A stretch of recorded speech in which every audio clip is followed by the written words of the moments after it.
이제 시작하도록 하겠습니다. 방송을 시작하도록 하겠는데요. 화면에 띄었듯이 이제 불가피한 파국이라고 얘기를 했고요. 이 파국의 과정에 사실 파국이라는 것은 우리가 뭐 여러 가지로 표현할 수 있죠. 위기라고 표현할 수도 있고, 그런데 저는 이제 큰 의미에서 우리가 예를 들어서 집을 오래 살다 제가 자주 비유를 하는 건데요. 집을 오래 살다 보면은 집이 이제 오래 살다 보면 집을 우리가 수선할 일이 생기죠. 근데 수선할 단계도 지나가지고 오히려 그러니까 낡은 집을 부수고 새 집을 짓는 게 나을 때가 있죠. 저는 지금 그러한 단계로 후자 단계로 진입을 하고 있다고 저는 보고 있습니다. 보고 있는데 그런 점에서 역사가 어쨌든 간에 대이행기에 이제 그러니까 지금 진입을 하고 있다 보고 있고요. 그래서 이 파국이라는 것도 하나의 변화, 넓은 의미에서는 변화를 의미하는 것이고요. 그 다음에 이제 근본적인 변화죠. 그리고 이제 그것은 과거의 시각으로 볼 때는 붕괴 과정이죠. 낡은 틀이 이제니까는 무너져가는 과정이잖아요. 근데 그 변화의 과정은 제가 이제 이 표현은 해밍웨이 표현을 제가 이제 그러니까 갖다가 쓴 건데요. 서서히 진행되다가 그러다가 이제 갑자기 이제 그러니까는 갑자기 임계점을 넘어가면서는 이제 갑자기 이제 그러니까는 진행이 되는 단계가 있습니다. 근데 이제 미국 같은 경우는 앞에 점진적인 과정에 지금 있고 한국은 지금 갑자기 단계로 임계점 단계로 진입을 하고 있다 보고 있고요. 기본적으로는 세계관으로 볼 때는요. 이게 냉전과 분단의 세계관, 냉전과 분단의 세계관은 흑백론이죠. 우리 사회에서도 그러니까 흑백론으로 보는 사람들이 아직도 굉장히 많잖아요. 굉장히 많잖아요. 그렇죠? 뭐 예를 들어서 지금 현재 집권 여당을 비판을 하면은 그거를 곧 이제 그러니까 뭐냐면 빨갱이, 종북, 좌파 이렇게 보는 사람들. 이분들은 아주 그냥 흑백론이 하나의 체질화되신 분들입니다. 참 그런 분들 보면 불쌍해요. 불쌍해요. 진짜 불쌍합니다. 저는요. 측은하고 불쌍해요. 어떻게 그러니까 과거 1970년대에 머물러 있을까 하는 이런 생각에 거기서 한치도 앞으로 못 나가고 있는 거죠. 그런 분들은 제가 볼 때는 아마 그 젊은 자녀들하고도 소통하기가 굉장히 힘들 겁니다. 힘들 거예요. 1970년대 세계 사고관 가지고 어떻게 이 소통이 가능하겠어요. 세계는 지금 빠르게 다원화 세계로 지금 진행해 가고 있습니다. 근데 굉장히 아이러니컬한 게 미국은 사실 그러니까 다원화 세계를 반대하는 게 미국이잖아요. 미국은 뭐냐면 자기들이 중심이고 나머지는 다 주변 국가가 돼야 되는 겁니다. 그런 점에서 근데 이 다원화를 미국이 사실은 미국이 추동하는 측면이 있어요. 미국이. 역사라는 게 참 이런 거 보면 재밌어요. 역사라는 것은요. 그러니까 우리가 근대사의 경제 질서를 우리가 자본주의라고 그러잖아요.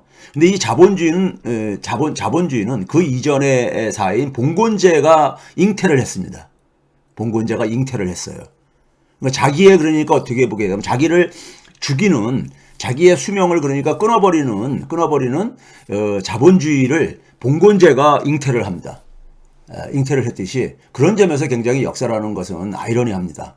아이러니하기도 하고 그러는데 자, 그 다음에 이제 제가 이제 오늘 이제 이 방송을 하기 전에 오늘 방송의 목적은요, 사실 두 개의 주제를 제가 이제 다루겠지만은 사실 이제 그러니까 우리가 깨어있는 시민들의 행동 강령을 제가 좀 제 나름대로 전달하고 싶어서 방송을 준비를 한 겁니다. 그래서 이 방송 목적이 정치적이라고 생각하는 분이 있으시면은 방송 청취하지 마시길 부탁드립니다. 제가 그동안 정치의 개념은 제가 충분히 설명드렸어요. 여러분 정치를 없이 경제 해석 못합니다. 그건 경제 잘못 공부하신 분이에요. 진짜입니다. 특히 거시적인 경제 흐름은 절대 이해 못합니다. 정치 모르면요. 옐런의 발언이 굉장히 정치적인 내용들이 굉장히 많아요. 옐런이요. 그러니까 그런 점에서 정치의 의미도 모르는 분과 논쟁하는 것은 저는 시간 낭비라고 보고요. 그런 얘기를 하시는 분이야말로 본인들은 자신들이 사용하는 의미의 정치적, 그 의미가 정치적이라고 본인이 말하는 그 자체가 정치적이라는 것을 모르고 얘기하는 거예요. 그런 얘기를 하는 것 자체가 정치적이라는 것을요. 그 다음에 특히 이제 개인적인 재테크에 참고하기 위해서 방송을 듣는 분들이 있거든요. 저는 이제 뭐 사실 그런 목적으로 하지 않습니다. 저한테 가끔 이제 그런 거 물어보시는 분들한테 능력도 없고 그 다음에 정중히 사절을 합니다. 제 방송을 그러니까는, 만든 목적하고도 부합하지 않기 때문에. 개인적인 재테크에 참고하기 위해서 방송을 듣는 분들은 사실 무임승차하는 거잖아요. 그냥 뭐 들어주는 것 뿐이 없잖아요. 예? 근데 그게 뭐, 커다랗게 기여하는 건 없거든요. 제가 이렇게 뭐 건방진 얘기 한다고 할지 모르겠지만은, 그런 분들은 특히 방송의 관점에 대해서 왈가왈부하는 것은 저는 무리하다고 생각합니다.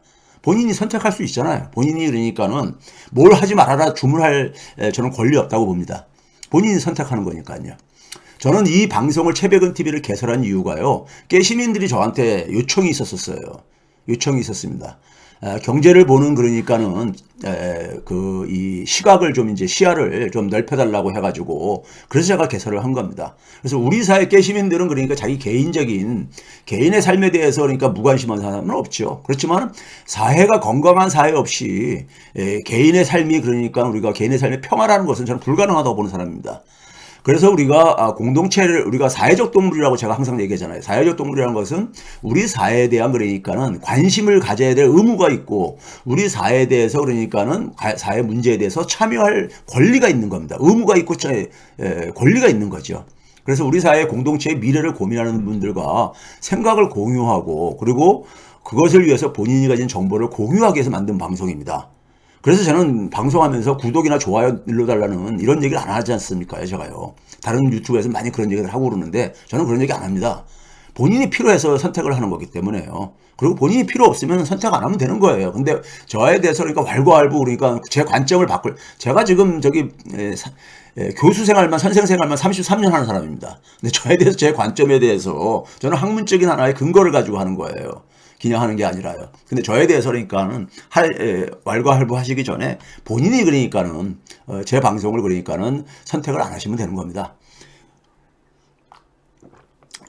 자, 제가 이제 이 방송의 목적에 대해서는 끝부분에 다시 정리를 하겠습니다. 제가 학생들을 가르치면서 대학생들을 가르치면서요 꼭 해주는 얘기가 있어요. 대학생은 성인이잖아요. 법적으로 그러니까는 성인 자격이 있고 없고를 떠나서 사실상 성인이잖아요. 사회적 성인입니다. 사회적 성인이라는 것은 저는 뭐라고 생각하냐면요. 저 개인적으로 자신의 언행에 대해서 책임을 지는 사람이 성인입니다. 자신의 선택에 대해서 대학생들한테 제가 그래요. 여러분들은 중학교, 고등학교 때까지는 부모님들이나 선생님들, 심지어는 사회로부터 많은 제한을 받지 않았느냐. 그런데 대학생이 됨으로써 여러분들은 굉장히 무한한 자유를 누리고 있지 않느냐. 예? 그렇다면은 여러분들은 다 모든 것을 자신이 선택을 하는 것이다. 이제부터는. 근데 선택에 대한 결과도 본인이 책임을 져야 된다. 제가 이런 얘기를 하거든요. 이제 어른이기 때문에. 예? 사실상 어른이기 때문에. 자신의 언행에 책임을 지는 사람이 어른이죠. 성인이죠. 미성년자하고 성년자하고 차이가 바로 그거잖아요. 미성년자는 보호를 받을 수 있잖아요. 그걸 이제 뭐냐면 본인이 다 판단을 할 수가 없는 이제니까 그러니까 능력이 아직 부족하다고 생각하기 때문에 그런 거 아니니까요. 그럼 자신의 언행에 대해서 책임을 지려면은요. 남의 눈이 아닌 자기 눈으로 사물과 세상을 볼 수 있는 사람이 되어야 한다. 이런 얘기를 해요. 자기 눈으로. 남의 눈이 아니라. 예? 그게 이제 그러니까는 조금 더 전문적으로 들어가게 되면 그게 바로 프로다 그래요. 그게 프로다. 따라서 예를 들면서 제가 그래요. 그래서 언론, 심지어는 뭐냐면 나 같은 선생이 제공하는 정보를 액면 그대로 그냥 받아들이는 사람은 성인이 아니라고 합니다. 아니라고 그래요. 예? 그걸 그러니까 자기 눈으로 판단을 해야 되는 거예요. 자신이 알아왔고 지금까지 알아왔고 생각해왔던 상식. 제가 이제 그런 얘기 하거든요. 강의나 강연에서 저는 전문가들의 영역, 이 경제라면 경제학자들의 어떤 영역이라든가요, 아니면 법률적인 영역이라든가 법률가들의 영역인 법률 문제라든가요, 아니면 의학적인 심지어 뭐 금융 분야라든가 이런 전문적인 분야에 대해서 전문가들이 얘기하는 내용들이 상식하고 부합하지 않을 때, 일반 사람들이 생각하는 상식과 부합하지 않을 때는요, 그 전문가들의 얘기는 사기가 담겨 있는 거다. 이렇게 생각하면 된다고 제가 얘기를 해요. 상식하고 그러니까 전문가들이 그러니까는 독점하고 있는 각 분야의 그러니까 내용들이 다를 수가 없는 겁니다. 다를 수가 없는 거예요. 다르다면은 어느 게 옳은 거냐? 상식이 맞는 겁니다. 전문가들이 사기치고 있는 겁니다. 그래서 자신이 알아왔고 대부분 사람들이 우리 사회가 상식으로 생각하는 부분하고 맞지 않을 경우에는 비판적으로 검토를 해라 그런 얘기합니다. 언론이 어떤 기사를 썼는데 이건 좀 상식이 안 맞는 얘기 같아. 근데 그걸 그냥 언론이 설마 거짓말 하겠어? 거짓말 하는 거 우리 많이 목격하잖아요. 그렇죠? 언론이 그걸 그러니까 데이터를 그러니까 왜곡해가지고 해석하고 그러잖아요. 잘못 아주 그냥 사용을 하고 그러잖아요. 그런 거 많이 겪었잖아요. 그렇죠? 심지어 선생들도 그런 경우들이 있어요. 그러니까 상식에 부합하지 않는다고 생각하면요. 비판적으로 검토가 해야 된다. 제가 이런 얘기를 학생들한테 해요. 그럼 비판적으로 보는 건 뭐냐? 비판은 비난하고 다른 거거든요. 비난은 그러니까 우리가 그냥 말 그대로 그냥 우리가 적대적으로 욕하고 그러는 건데 비판은 뭐냐면 다르게 보려고 하는 거죠. 다르게 보려고 하는 겁니다. 다르게 보려고 하는 거죠. 그래서 다르게 보려면은 자기 스스로 볼 수 있는 역량이 필요하다. 자기 스스로. 그래서 자기 스스로 문제를 그러니까는 풀어가는 이런 훈련을 저는 시킵니다. 시험 문제도 그렇게 내요. 그래서 애들이 굉장히 힘들어하고 그럽니다. 애들은 그냥 암기해가지고 이런 데 익숙해 있다 보니까요. 그런데 그런 점에서 그러니까는 우리 사회의 문제를 풀어가려면요. 우리의 눈으로 세상을 볼 수 있어야 되는 거예요. 근데 우리 사회 전문가들은 특히 사회과학 분야의 많은 전문가들은 미국인의 눈으로 보려고 그래요. 그러니까 미국인보다 더 미국적인 사고 체계를 갖고 있어요.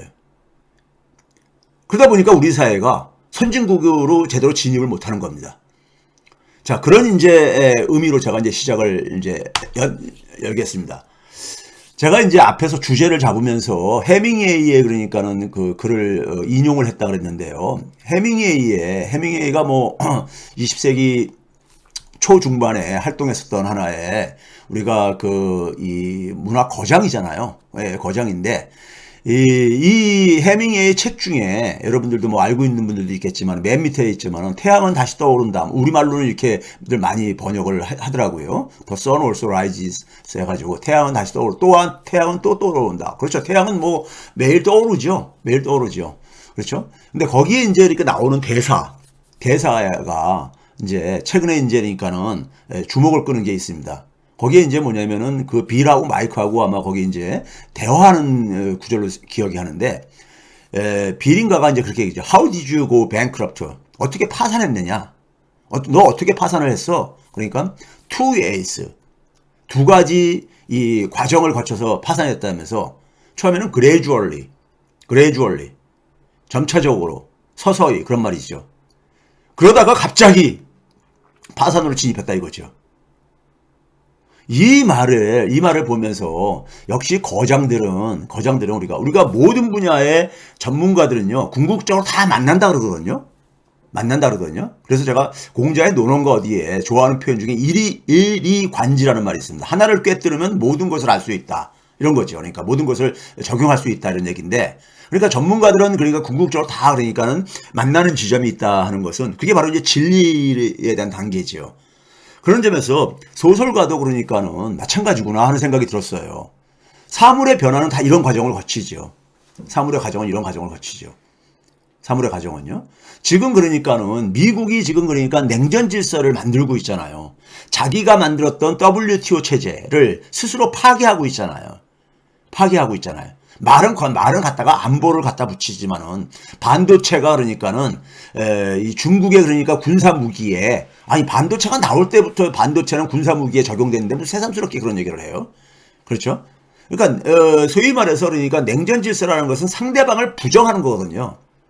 상대방의 존재를 그러니까는 인정하지 않는 거거든요. 흑백 논리인 겁니다.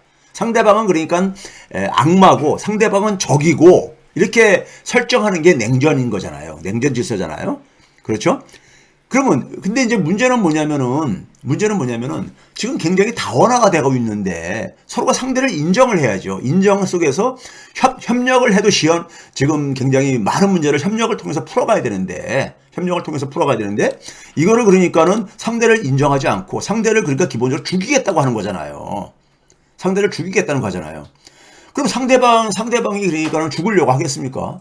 예? 상대방을 더군다나 죽일 수 없을 때. 그러면 상대방도 마찬가지로 자기를 죽이려고 하는 사람을 적으로 규정할 수밖에 없게 되죠. 그게 이제 냉전 질서죠. 근데 미국이 이렇게 하는 이유가 미국의 초조감입니다. 초조감이에요. 그러니까 지금 세계사의 흐름과도 역행을 하고 있는 겁니다. 세계사는 다원화. 저는 중국의 편을 드는 게 아니에요. 중국 이 얘기가 이제 뒤에 좀 나올 겁니다. 자세하게. 그러니까 미국의 엘리트들이 이 부분이 얼마나 비현실적인가를 스스로들이 인정하고 있는 것이 소개가 될 텐데, 소개가 될 텐데요. 일단 최근의 상황이 이런 상황이고요. 자, 그럼 미국의 지금 이 파국 과정을 미국의 파국 과정은 이제 본격적으로 시작이 되었다. 그러나 아직 임계점에 도달하지는 않았다. 우리 일반 사람들은요, 일반 사람들하고 전문가라 하더라도 대부분의 전문가들은 전문가라고 해서 다 고수는 아닙니다. 뭐 제가 고수라고 제가 얘기를 하고 싶은 건 아닙니다. 근데 살아보고 공부를 평생 하다 보니까는 전문가라고 해서 다 고수는 아니에요. 여러분들이 볼 때는 뭐 경제학 박사 하게 되면 경제학 박사가 엄청 많거든요. 우리나라에도 수만 명, 수십만 명 아마 이렇게 있을 텐데 박사라고 해서 경제를 다 잘하는 거 아닙니다. 잘하는 거 아니에요. 이 전문가들조차도요, 제가 이제 비유를 하겠습니다. 비유라는 게 뭐냐면, 지금 이제 해밍웨이의 저 표현을 예를 들었는데, 우리가 물 같은 경우가 100도씨 이전까지는 온도가 올라가도 근본적인 변화를 못 느끼죠. 99도까지는요. 적어도 그러니까 우리가 물리학적으로 99도까지는 물의 온도가 그러니까 쫙 올라가더라도 0도에서 쫙 올라가더라도 못 느끼죠. 왜 그러냐면은 우리가 이제 100도씨가 되게 되면 물이 끓기 시작한다 그러잖아요. 물이 끓는 온도가 100도씨잖아요. 그러면서 이제 그러니까는 수증기로 변하고 그러잖아요. 그러니까 99도에서 100도 온도가 올라가는 1도나 89도에서 90도로 올라가는 1도나 똑같은 1도인데 89도에서 90도 올라갈 때는 우리가 그 기본적인 어떤 변화가 생긴다는 것을 못 느끼죠. 못 느껴요. 근데 거기는 변화가 진행되고 있는 겁니다. 서서히 변화하고 있는 거죠. 예? 근데 그걸 대부분 사람들은 거기서 변화를 못 느낍니다. 이게 차이예요. 고수하고 아마추어하고 차이가 이겁니다. 근데 우리가 99도에서 100도로 변할 때는 100도로 1도가 더 올라갔을 때는 많은 사람들이 변화를 이제는 실감합니다. 왜? 귀에 들리거든요. 끓는 소리가 갑자기 들리는 거예요. 버글버글 끓는 소리가요. 그리고 또 눈에도 보이거든요. 막 수증기가 이렇게 생기고 그러니까요. 그래서 뭔가 변화가 일어나고 있구나. 물질의 상태가 뭐 변하고 있구나. 이걸 느끼죠. 그러니까 근데 이미 그 이전에도 변화는 진행이 됐었다는 얘기죠. 서서히. 그러다가 99도에서 100도는 우리가 하나의 임계점이죠. 우리가 임계점이라고 하죠. 그렇죠? 물질의 근본적인 성질을 그러니까는 바꾸는 하나의 그걸 임계점이라고 하잖아요. 임계점이죠. 근데 대부분 사람들은 임계점이 와야지만이 변화를 그러니까는 느끼기 시작해요. 그 이전부터 이미 변화는 진행이 되었는데. 이게 일반인과 고수와의 차이입니다. 보통의 전문가들과 고수하고 차이예요. 그러니까 우리가 임계점에 도달하기 이전에 온도가 서서히 상승하는 과정 속에서 사람들은 일반적으로 파국을 예상하지 못합니다. 파국을 예상하지 못해요. 그러다 보니까는 파국으로 향하고 있음에도 불구하고 제대로 대비를 못합니다. 대응책을 만들지 못하는 거죠. 그걸 못 느끼니까 변화를 못 느끼니까요. 이제 그런 점에서 미국은 지금 파국 과정에서 본격적으로 이제 시작이 되고 있다. 그게 저는 제 눈에 보여요. 그렇지만 아직은 임계점 이전이다 이거죠. 임계점을 향해서 얼마나 빨리 갈 거냐 하는 것은 미국의 태도에 달려 있습니다. 이건 전적으로 미국의 태도에 달려 있어요. 태도에 달려 있습니다. 굉장히 빠르게 갈 수도 있고 갑자기 그러니까요. 빠르게 갈 수도 있고 진행이 될 수도 있고 이게 그러니까는 늦춰질 수 있는데 이거는 우리가 오늘 이 방송을 하면서 한번 같이 생각을 해보도록 합시다. 그동안에 방송에서 그러니까는 지난 몇 주 동안에 했던 내용을 간단하게 정리하면은 이런 거죠. 우리가 그러니까 지난해 그러니까는 굉장히 우리가 긴축, 빠른 금리 인상, 작년 3월 그러니까 중순 이후부터 금리를 인상하기 시작했으니까 0.25로 시작해가지고 6월 달부터는 그러니까 0.75씩 그러니까는 해가지고 4번이라는 게 굉장히 빠른 속도로 올렸죠. 왜 그랬습니까요? 인플레이션이었었죠. 근데 이 인플레이션은 기본적으로 경제적인 요인에 의한 인플레이션이 아니라 비경제적인 요인에 의한 인플레이션이었죠. 산업문명 실패. 예? 우리가 코로나 바이러스 팬데믹이라는 것은 산업문명 실패의 결과물이잖아요. 산업문명 실패의 결과물이죠. 기후변화 마찬가지로. 그렇죠? 인간과 자연의 공존을 그러니까 우리가 이 파괴한 결과로 생긴 거잖아요. 그렇죠? 인간 중심의 산업문명. 자연을 그러니까 하나의 이용의 수단으로 보는 게 바로 산업문명의 관점인 거잖아요. 인간과 자연의 공존이 아니라 사람과 동물의 공존이 아니라 그렇죠? 그래서 이게 산업문명 실패라고 저는 표현을 합니다. 그다음에 정치 실패죠. 자기 혼자 계속해서 자기 혼자만이 중심국가가 되겠다는 소위 헤게모니지요. 패권이지요. 예? 이게 이제 그러니까 정치 실패, 우크라이나 전쟁이잖아요. 그럼 비경제적인 요인으로 생긴 인플레가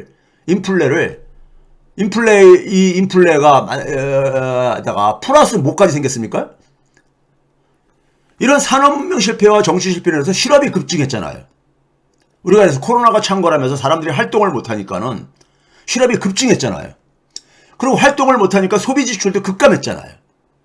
근데 이게 경기 침체에 의해서 생긴 게 아니란 얘기죠. 비경제적인 요인으로 생긴 거잖아요. 그렇죠? 근데 이거를 경제적인 요인에 의해서 생긴 인플레에 대한 처방책으로 똑같이 접근을 한 거죠. 통화량을 회수하고 우리가 경제학적으로 인플레이션이 생긴다는 얘기는 화폐 가치가 떨어진다는 얘기인 거니까는 화폐가 아니고 너무 많이 공급되어 있으니까 화폐를 회수하는 게 그게 바로 긴축인 거잖아요. 금리 인상이라든가 양적 긴축이라든가 그런 게 바로 그거잖아요. 그렇죠? 근데 문제는 지난주인가 지지난주에 얘기했듯이 실업급증과 소비지출 급감이 경제적인 충격에 의해서 생긴 게 아니잖아요. 비경제적인 충격에 의해서 생긴 거잖아요. 그렇죠? 그래서 연준을 좀 억지로 옹호하자면은 연준은 이거를 그러니까는 금리를 인상 안 한 이유도 이게 그러니까 사실 화폐적인 요인에 의해서 생긴 게 아니라고 생각했던 거죠. 그렇죠? 그래서 이게 만약에 바이러스가 진정되게 되면 다시 정상으로 돌아가지 않을까 이렇게 생각을 했을 수가 있죠. 억지로 이제 그러니까 이해를 한다면 그렇다는 얘기입니다. 근데 그러다가 이제 언제부터 그랬습니까요? 그러니까 1년 전부터 그러니까 21년 4월 달부터 그러니까 빠르게 인플레이션이 올라가가지고 22년도 2월 달에 그러니까 정점을 찍었는데도 불구하고 그때까지 금리를 안 올리다가 그 다음 22년 3월 달부터 금리를 올리기 시작하죠. 그러니까 22년 2월 달에 근데 2월 말에 2월 24일에 우크라이나 전쟁이 일어나잖아요. 러시아가 우크라이나 침공하잖아요. 그렇죠? 그러다 보니까는 연준 입장 속에서는 유가가 이제 그러니까 아직 지금 인플레이가 지금 이렇게 급등했는데 플러스 유가 충격이 또 이제 추가된 거, 전쟁 충격이 또 추가된 거잖아요. 그때부터 이제 그러니까 연준은 이제 그러니까 대응하기 시작하죠. 금리를 올리기 시작하죠. 근데 저는 이때 그러니까 잘못된 대응이라 이겁니다. 이게 왜 사람들은 일반적으로 코로나 때 돈을 엄청 많이 풀어가지고, 예? 그것이 인플레 만든 게 아니냐. 초강한 게 그랬었어요. 왜? 사람들의 머리 사고에는 그 밀턴 프리드먼의 영향이 굉장히 뿌리박혀 있어요. 뭐냐면 모든 인플레이션은 화폐적인 현상이다. 이런 유명한 말을 했기 때문에. 예? 그런데 그거는 비경제적인 충격이 없을 때 얘기입니다. 경제적인 충격에서 생길 때는 그게 적용될 수가 있어요. 실제로 보게 되면은 80년대 중반 이후에 화폐 유통속도는 특히 뭐냐면 2000년대 이후에 화폐 유통속도는 계속 하락하거든요. 하락을 했습니다. 근데 화폐 유통속도가 하락을 할 경우에는요. 돈을 많이 풀어도 인플레로 많이 연결이 안 되어집니다. 연결이 안 되어져요. 그래서 우리가 90년대 후반부터 인플레가 사라진 시대를 살았던 이유가 바로 거기에 있습니다. 금융위기 이후에 얼마나 많은 돈을 찍어냈습니까? 양적완화를 했습니까? 근데 인플레이션이 안 생겼었잖아요. 그렇죠? 그래서 제가 농담 반 진담 반으로 밀턴 프리드만이 좀 금융위기까지 겪고선 돌아가셨어야 되는데 본인이 그러니까는 잘못 판단한 부분을 겪고 돌아가셨어야 된다. 이런 얘기를 하는 이유가 거기에 있는 겁니다. 그러니까 이거를 그러니까는 잘못된 대응을 한 거죠. 그 초금융 완화로 대응을 했잖아요. 초금융 완화로. 예? 2021년도까지만 하더라도요. 그렇죠? 근데 이때 그러니까 우리가 경제활동 못해가지고 실업자가 된 사람이라든가 소비, 그 일자리가 이루어지면서 그러니까 소비를 할 수 없는, 소비력이 없어진 사람들에 대해서 이건 재정으로 해결했어야 되는 거죠. 그리고 그 재정의 자원을 중앙은행에서 돈을 찍어가지고 공급해 주는 게 아니라, 예? 소위 말해서 임시 증세를 했어야 되는 거죠. 코로나 상황에서 돈 많이 번 사람들 있잖아요. 사회 그러니까 소위 말해서 부유층들이 공동체가 굉장히 위기에 빠질 때는 소위 말해서 노블리스 오블리제를 발휘를 해야 되는 거예요. 70년대까지 미국은 그랬어요. 월남전 때도 그랬고 베트남전 때도 그랬고 2차 세계대전 때도 그랬고 항상 노블리스 오블리제를 발휘했었어요. 예? 그때는 그러니까는 뭐냐면 증세에 협조를 했습니다. 미국의 엘리트들이, 부자들이. 근데 80년대 이후부터 부유층들이 굉장히 탐욕적으로 되죠. 세금은 내기 싫고 돈은 더 벌고 싶고 이렇게 돼버리죠. 그게 미국이 저렇게 타락하게 되는 하나의 원인입니다. 예? 원인이에요. 근본적인요. 그러니까 임시 증세를 해가지고 재정을 투입을 해가지고 정밀 타겟식으로 이 문제를 접근을 했어야 되는 거죠. 근데 이거를 그냥 연준에서 달러 찍어가지고 미국 정부에다가 공급을 해준 거잖아요.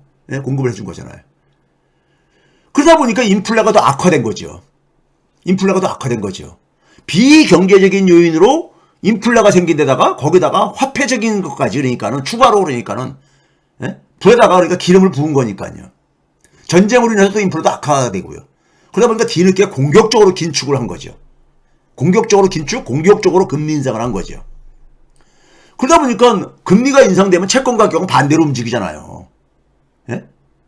그러니까 뒤늦게 뭐냐면 채권 가격들이 급락한 거예요.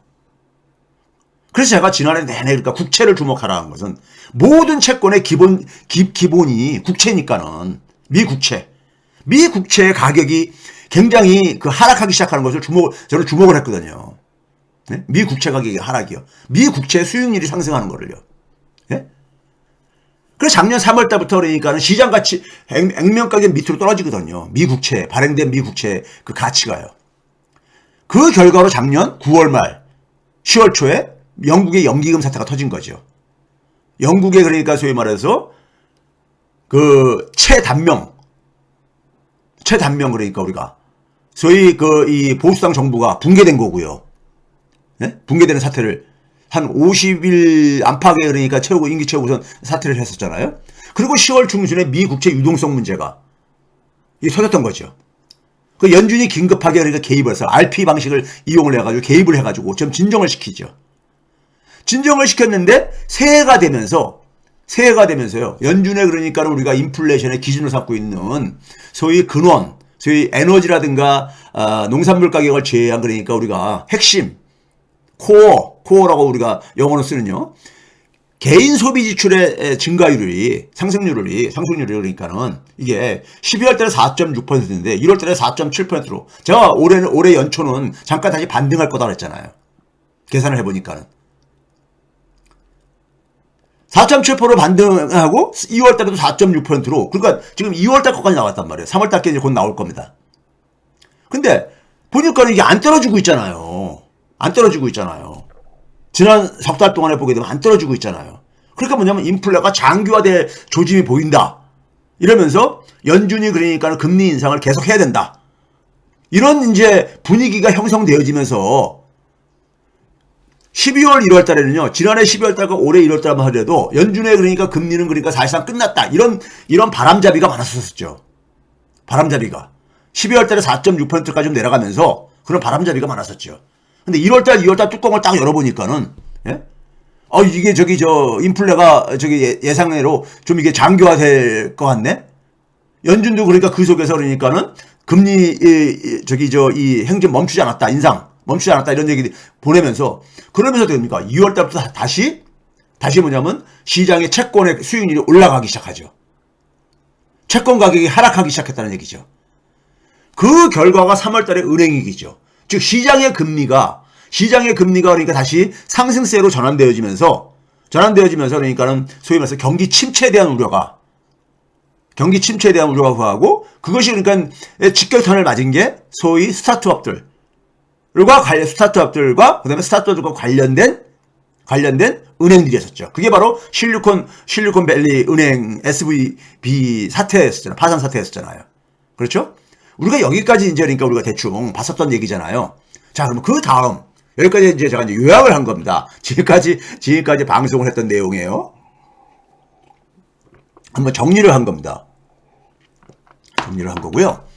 자, 그래서 그때 제가 보여드린 게 뭐냐면은 이거 봐보세요. 오른쪽은 금융위기 이후의 실업률, 왼쪽은 코로나 바이러스 팬데믹 이후의 실업률이 났잖아요. 모양이 틀리죠. 팬데믹 때는 실업률의 그 증가폭도 그러니까 훨씬 더 크잖아요. 빠르게 올라갔죠. 그냥 수직 상승해 버리잖아요. 했다가 쫙 그냥 또 빠르게 또 하락하잖아요. 그래서 우리가 뭐냐면 정상생활로 복귀가 되면서 2021년도부터 미국은 선진국가들은 더 이상 재정으로 감당할 여력이 안 된다 해서 정상생활로 경제활동을 복귀를 시도하잖아요. 그러면서 이제 그러니까 빠르게 이제 그러니까 노동시장도 복원이 되어지죠. 그래서 완전히 그러니까 팬데믹 이전에 돌아갔잖아요. 실업률이요. 근데 금융위기는 일종의 경제적인 충격이거든요. 경제적인 충격이다 보니까 실업률이 올라간 다음에 이게 서서히 굉장히 느리게 떨어지죠. 왜? 경제적인 충격이었기 때문에. 예? 전혀 성격이 달랐다 이거예요. 그러니까 오른쪽 같은 경우는 돈을 푸는 게 맞아요. 돈을 푸는 게 맞습니다. 근데 왼쪽 같은 경우는 아니 코로나 바이러스가 막 극성을 부리는데 돈 푼다고 해가지고 사람들이 갑자기 그러니까 일하러 갈 수 있고 갑자기 소비 활동을 늘릴 수가 있는 거냐고요. 돈 푼다고 해서 해결되는 문제는 아니잖아요. 거의요. 그렇죠? 그러니까 판단과 이 대응 방식이 잘못됐다는 얘기죠. 소비 지출도 마찬가지잖아요. 모양을 봐보세요. 오른쪽이 금융위기 이후, 왼쪽이 그러니까 코로나 바이러스 팬데믹 이후인데 팬데믹이 터지면 코로나 바이러스가 터지면서 소비 지출이 그냥 수직 하락하잖아요. 사람들이 집에만 처박혀 있으니까 심지어 뭐냐 봉쇄했잖아요. 심지어 유럽의 국가들은 뭐냐면 일주일에 한 번, 2주일에 한 번만 장 보러 가라고 이렇게 하고 그랬잖아요. 봉쇄하고 있었거든요. 그러니까 강요받은 거야. 그러니까 소비 활동을 그러니까 못하도록 강요를 받은 거잖아요. 그러니까 급락을 하죠. 급락을 했다가 이것도 경제 활동 복원하면서 바로 그냥 원래 추세선으로 돌아오잖아요.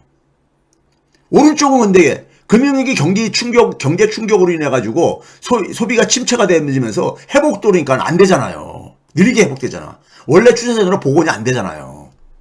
워낙 내상을 깊이 입었거든. 자산 가치의 손실이 생겼기 때문에.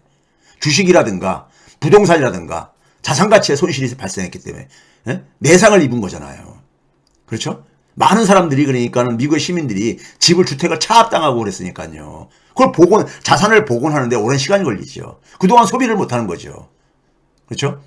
그러니까 전혀 성격이 다른 거예요. 근데 왼쪽 같은 경우에다가 돈을 푼다고 해서 갑자기 사람들이 소비를 늘릴 수가 있는 거냐고요. 소비를 아닌 거죠.